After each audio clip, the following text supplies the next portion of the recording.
नमस्कार साथियों। आज हम हिंदी व्याकरण के अंतर्गत पद के पांचवा प्रकार अव्यय और अव्यय का पहला प्रकार क्रिया विशेषण अव्यय के अंतर्गत चौथे प्रकार रीतिवाचक क्रिया विशेषण के अन्य शब्दों के बारे में हम लोग चर्चा करेंगे। इसके पहले वीडियो में हम लोग क्रिया विशेषण के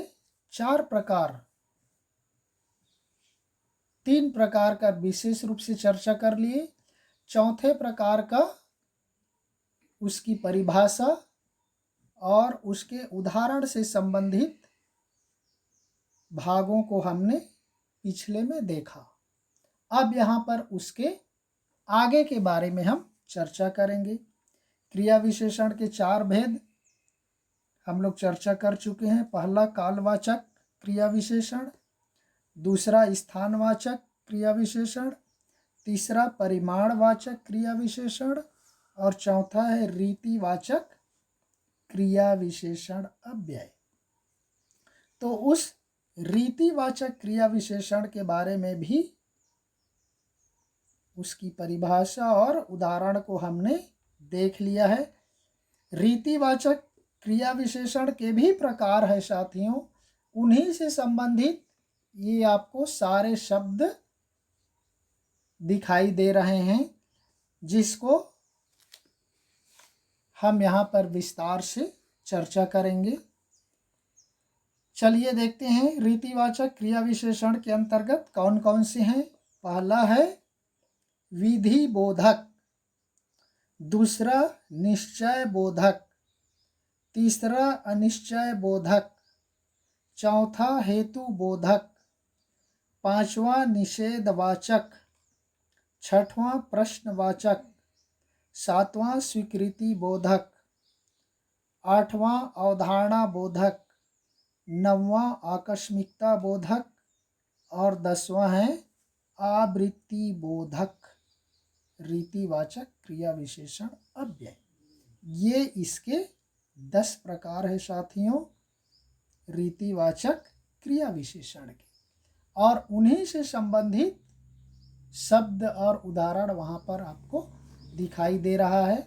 ये अव्यय को आप सीरियल वाइज वीडियो देखते जाएंगे तभी समझ में आएगा। बीच में एक को देखने के बाद दूसरा छोड़ दिए, तीसरा देखे, ऐसा देखने से आपको समझ में नहीं आएगा, क्योंकि ये सीरियल बनता है। अव्यय, अव्यय के प्रकार, फिर क्रिया विशेषण के प्रकार, ऐसा आप चलते जाएंगे सीरियल वाइज, तब आपको समझ में आएगा। तो यहाँ पर देखिए विधि बोधक के अंतर्गत ये वास्तव में आ जाएगा ध्यानपूर्वक, सहसा, हाथों हाथ, सुखपूर्वक, परिश्रम पूर्वक, धीरे धीरे, शीघ्र। निश्चय बोधक के अंतर्गत आ जाएगा अवश्य, निसंदेह, जरूर, वस्तुतः, बेशक, सचमुच, हाँ। दूसरे लाइन के लास्ट में है हाँ, थोड़ा हम लोग एडजस्ट किए हैं शब्दों को जमाने के लिए।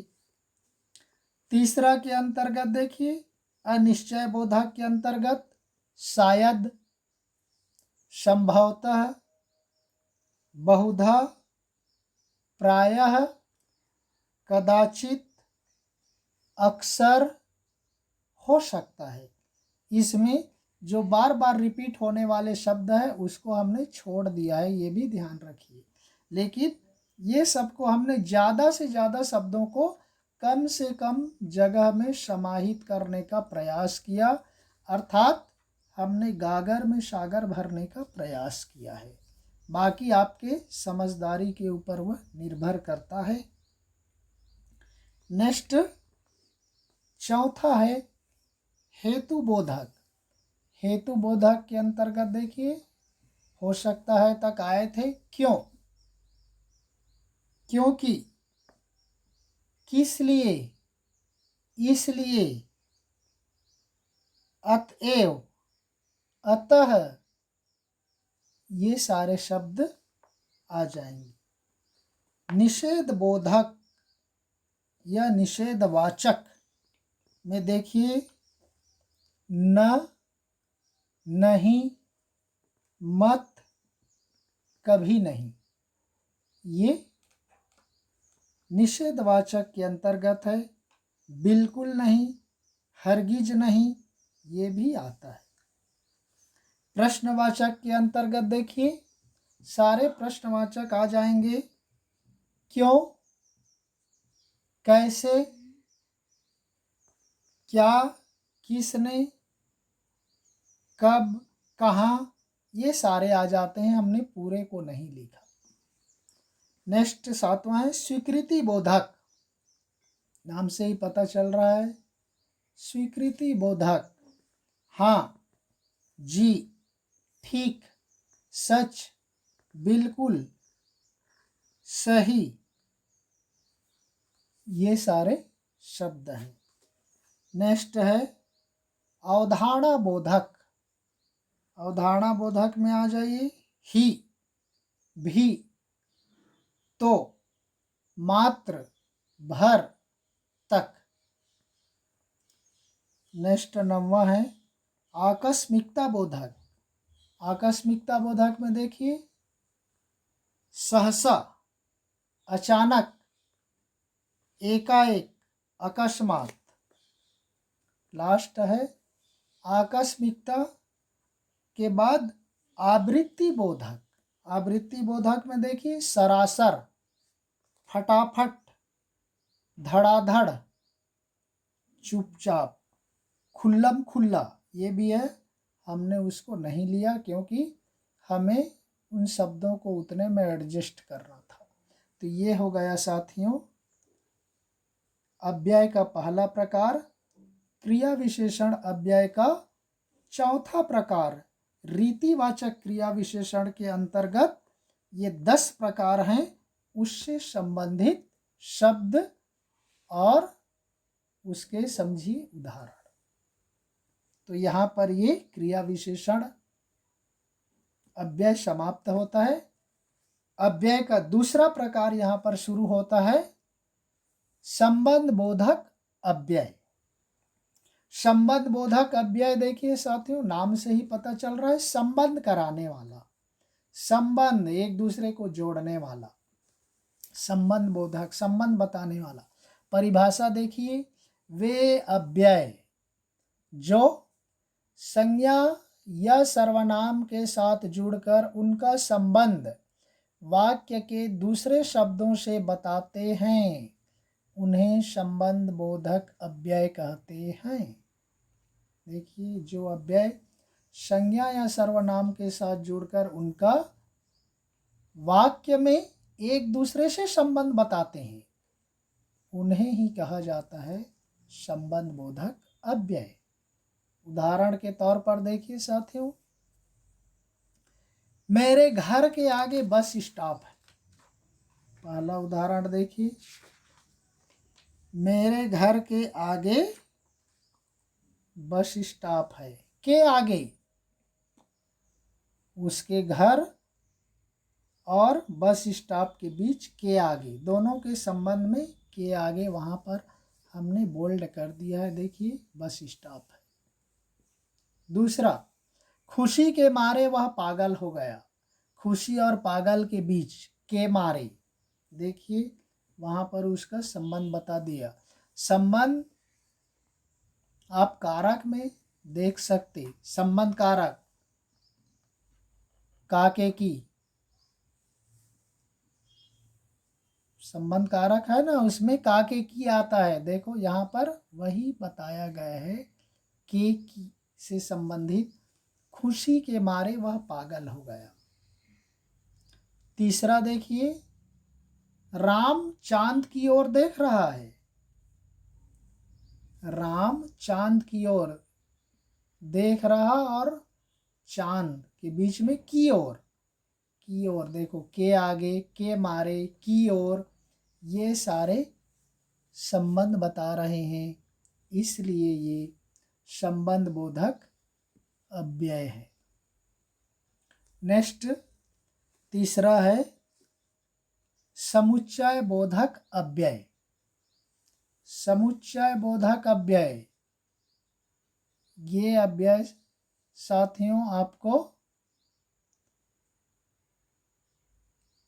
व्याकरण का रचना के आधार पर वाक्य भेद है, हमारे वीडियो में है ऑलरेडी, आप देख सकते। सरल वाक्य, संयुक्त वाक्य और मिश्र वाक्य। तो ये समुच्चय बोधक अव्यय के शब्द संयुक्त वाक्य के अंतर्गत हूबहू प्रयोग होता है, ज्यों का त्यों। अब देखिए इसकी परिभाषा। दो शब्दों, वाक्यांशों या वाक्यों को परस्पर मिलाने वाले अव्यय शब्द समुच्चय बोधक अव्यय कहलाते हैं।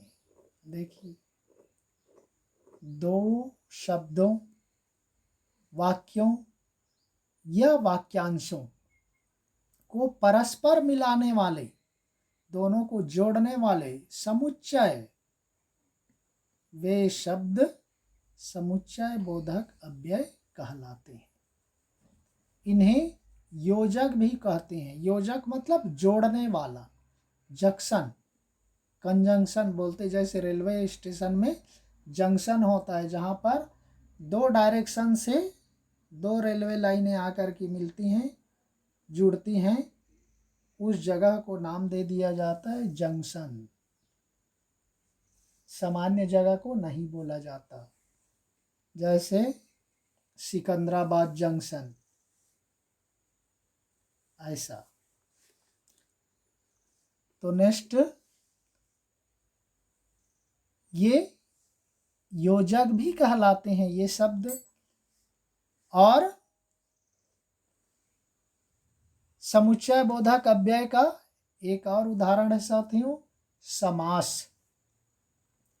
समास में आपको मालूम होगा एक समास का नाम है द्वंद्व समास। वो द्वंद्व समास में भी इसी समुच्चय बोधक अव्यय के शब्द प्रयोग होते हैं। और आप उदाहरण में देख लीजिए, उदाहरण जैसे एक माता और पिता। देखिए, माता और को निकाल दो, और ही समुच्चय बोधक है, उसको निकाल देने से क्या लगाना पड़ेगा, यही योजक लगाना पड़ेगा। योजक चिन्ह, विराम चिन्हों का प्रयोग में पहुंच जाइए, वहां आपको पता चल जाएगा योजक क्या होता है। दो शब्दों के बीच में जो लाइन होता है, छोटी लाइन, उन्हीं को कहा जाता है योजक शब्द, विराम चिन्हों का प्रयोग। उसका वीडियो तो फिलहाल हमने नहीं बनाया, लेकिन उसी को कहा जाता है योजक। और उस योजक को हटा देने से जो शब्द प्रयुक्त होता है, यहाँ पर जैसे और जोड़ दिए, या जोड़ दिया जाएगा, या अथवा जोड़ दिया जाएगा, वही कहलाता है समुच्चय बोधक अव्यय। अर्थात द्वंद्व समास में भी प्रयुक्त होने वाला शब्द समुच्चय बोधक अव्यय है, और या अथवा। तो यहाँ पर देखिए, माता और पिता, और को इसीलिए हमने बोल्ड कर दिया, शब्द समुच्चय करके कोष्टक में लिख दिया। और आगे उदाहरण हम इसको देखते हैं क्या बताता है। दूसरा में देखिए, मैंने परिश्रम तो किया परंतु सफलता नहीं मिली। वह कहता है मैंने परिश्रम तो किया लेकिन सफलता नहीं मिली। परंतु, ये किस तरह से वाक्य है, वाक्यांश योजक। परंतु बोल्ड में लिख दिया, देखिए, मैंने वह परिश्रम किया, सफलता नहीं मिली, परंतु, परंतु ही वह शब्द है जो समुच्चय है, दो वाक्यों को जोड़ रहा है, इसलिए हमने वहाँ पर कोष्टक में लिख दिया। देखिए वाक्यांश योजक, वाक्य योजक नहीं है, वहाँ पर बिंदी डाल दिया गया है। देखिए वाक्यांश योजक शब्द है परंतु। तीसरा उदाहरण देखिए, वह मेहनत करता रहा इसलिए सफल हो गया। देखिए वह मेहनत करता रहा और सफल हो गया के बीच में क्या आ गया, इसलिए आ गया। ये इसलिए क्या है, हमने कोष्टक में लिख दिया। वाक्यांश योजक वाक्य को जोड़ने वाला है। तो यहाँ पर 3 शब्द विशेष रूप से आ गया। कौन कौन से? फर्स्ट में माता और पिता, और आ गया मैंने परिश्रम तो किया परंतु सफलता नहीं मिली में परंतु आ गया, और वह मेहनत करता रहा इसलिए सफल हो गया में इसलिए आ गया। तो ये तीनों उदाहरण में और परंतु इसलिए ये समुच्चय बोधक अव्यय के उदाहरण हैं, और यही शब्द आपको रचना के आधार पर वाक्य भेद में संयुक्त वाक्य में हूबहू प्रयोग किया जाता है। द्वंद्व समास में आप देखे होंगे और या अथवा करके प्रयुक्त किया जाता है, जैसे माता पिता का उदाहरण दिया।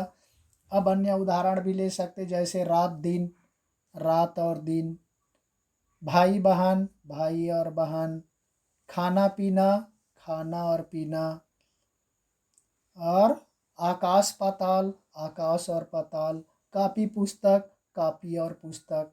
तो जो जहाँ पर वो और शब्द निकाल दिया जाता है वहाँ पर योजक शब्द लगा दिया जाता है, दोनों को जोड़ने वाला वह छोटा सा लाइन डाल दिया जाता है, उसी को योजक कहा जाता है विराम चिन्हों के प्रयोग में। तो इसलिए और परंतु इसलिए ये इसके महत्वपूर्ण शब्द हैं समुच्चय बोधक अव्यय के। समुच्चय बोधक अव्यय के प्रकार है साथियों। देखिए समुच्चय बोधक अव्यय के भेद या प्रकार। समुच्चय बोधक अव्यय के 2 भेद होते हैं साथियों। देखिए पहला समानाधिकरण समुच्चय बोधक अव्यय, और दूसरा व्यधिकरण समुच्चय बोधक अव्यय। तो देखिए समानाधिकरण समुच्चय बोधक अव्यय, इसके अंतर्गत देखिए जो अव्यय समान घटकों, शब्दों, वाक्यों, वाक्यांशों को परस्पर मिलाते हैं उन्हें समानाधिकरण समुच्चय बोधक अव्यय कहते हैं। तो देखिए कौन कौन से वे शब्द हैं जो शब्दों को, वाक्यों को, वाक्यांशों को एक दूसरे से मिलाते हैं, वही मिलाने वाले शब्द ही समानाधिकरण समुच्चय बोधक अव्यय कहलाते हैं। इसमें वही तीनों का उदाहरण देखिए, और, या, किंतु, इसलिए। देखिए कौन कौन से शब्द आ गए, और आ गया, या भी होता है, अथवा भी होता है, ध्यान रखिए, किंतु, किंतु, परंतु, इसलिए, ये सारे शब्द समानाधिकरण समुच्चय बोधक के अंतर्गत आते हैं। दूसरा देखिए साथियों व्यधिकरण समुच्चय बोधक अव्यय।